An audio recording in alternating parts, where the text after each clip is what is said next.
Saudi में state news agency के हवाले से मिली जानकारी के अनुसार Saudi food and drug authority ने शुक्रवार को मॉडर्ना कोविड-19 वैक्सीन को अप्रूवल दे दिया है।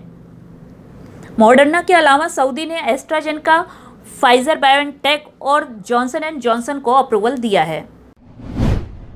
बांग्लादेश में इन दिनों रानी की चर्चा किसी बड़े सेलिब्रिटी की तरह ही हो रही है। लोग रानी को देखने और उसके साथ फोटो खिंचवाने के लिए अलग अलग जगहों पर पहुंच रहे हैं। अब आप भी सोच रहे होंगे कि आखिर ये रानी है कौन। तो आपको बता दें, रानी एक भुट्टी गाय यानी भूटानी नस्ल की गाय है जिसकी उम्र करीब 2 साल है। रानी की ऊंचाई महज 51 सेंटीमीटर और उसका वजन सिर्फ 28 किलोग्राम है।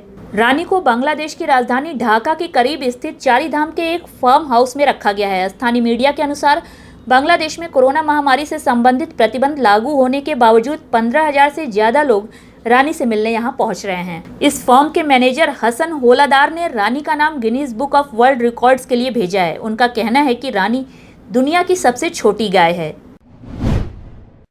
भारत के विदेश मंत्री एस जयशंकर ने शुक्रवार को कहा कि रूसी विदेश मंत्री सर्गेई लाव्रोव के साथ उनकी बातचीत सार्थक रही। मॉस्को में हुई एस जयशंकर और सर्गेई लाव्रोव की बातचीत में दोनों देशों के बीच अंतरिक्ष, परमाणु क्षेत्रों, ऊर्जा और रक्षा मामलों पर जारी सहयोग की समीक्षा की गई।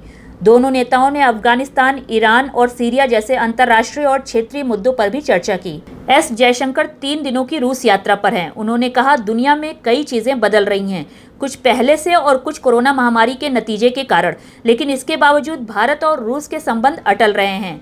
दोनों देशों ने वैश्विक शांति, सुरक्षा और स्थिरता के लिए योगदान दिया है।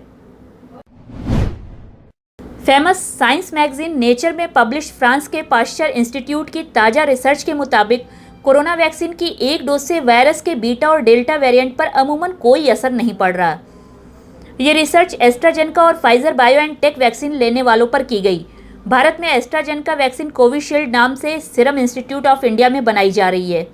इसके उलट इन दोनों वैक्सीन के दोनों डोज लेने वाले लोगों के इम्यून सिस्टम ने काफ़ी कुशलता से डेल्टा वेरिएंट को बेअसर कर दिया। रिसर्च के लीड ऑथर ओलिवियर श्वार्ट्ज और पेरिस में पाश्चर इंस्टीट्यूट में वायरस और इम्यूनिटी यूनिट के हेड का कहना है कि यह खोज एक अच्छी खबर है।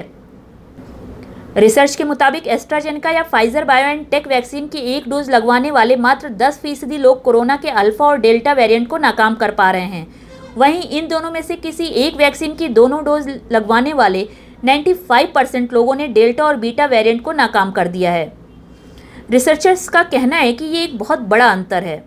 मतलब साफ है, अगर डेल्टा या बीटा वेरिएंट से लड़ने की ताकत पैदा करनी है तो कोरोना वैक्सीन की दोनों डोज जरूरी है।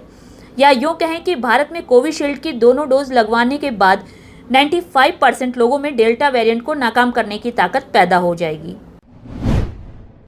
भारत और श्रीलंका के बीच होने वाले लिमिटेड ओवर्स की सीरीज की नई तारीखें फाइनल हो गई हैं। अब ये सीरीज 18 से 29 जुलाई के बीच खेली जाएगी। श्रीलंकन स्क्वाड में कोरोना आउटब्रेक की वजह से ये फैसला लिया गया। पहले ये सीरीज 13 से 25 जुलाई के बीच होनी थी। भारतीय क्रिकेट कंट्रोल बोर्ड ने नए शेड्यूल की आधिकारिक घोषणा कर दी है। पहला वनडे 18 जुलाई, दूसरा 20 जुलाई और आखिरी मैच 23 जुलाई को खेला जाएगा। वहीं T20 के मुकाबले 25, 27 और 29 जुलाई को होंगे। पहले शेड्यूल के मुताबिक वनडे सीरीज का पहला मैच 13, दूसरा 16 जुलाई और तीसरा वनडे 18 जुलाई को होना था।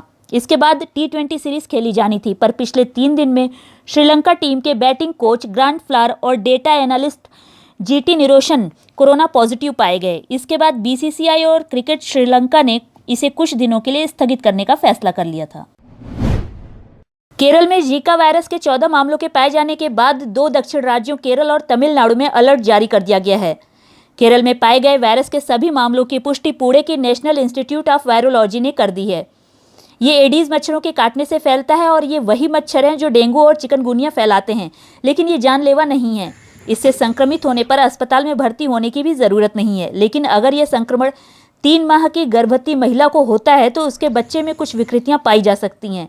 बच्चे का सिर जन्म के समय सामान्य से छोटा हो सकता है। जीका वायरस संक्रमण का पहला क्लस्टर तमिलनाडु केरल की सीमा के पास मौजूद पारासल्ला में पाया गया, जो कि तिरुवनंतपुरम से 34 किलोमीटर दूरी पर है। जो लोग संक्रमित पाए गए हैं उनमें से ज़्यादातर स्वास्थ्य क्षेत्र से ही जुड़े हुए हैं। संक्रमण का सबसे पहला मामला 24 वर्षीय एक गर्भवती महिला में पाया गया। महिला में संक्रमण के लक्षण उस समय सामने आए जब वो तिरुवनंतपुरम में एक निजी अस्पताल में उनकी डिलीवरी होने वाली थी।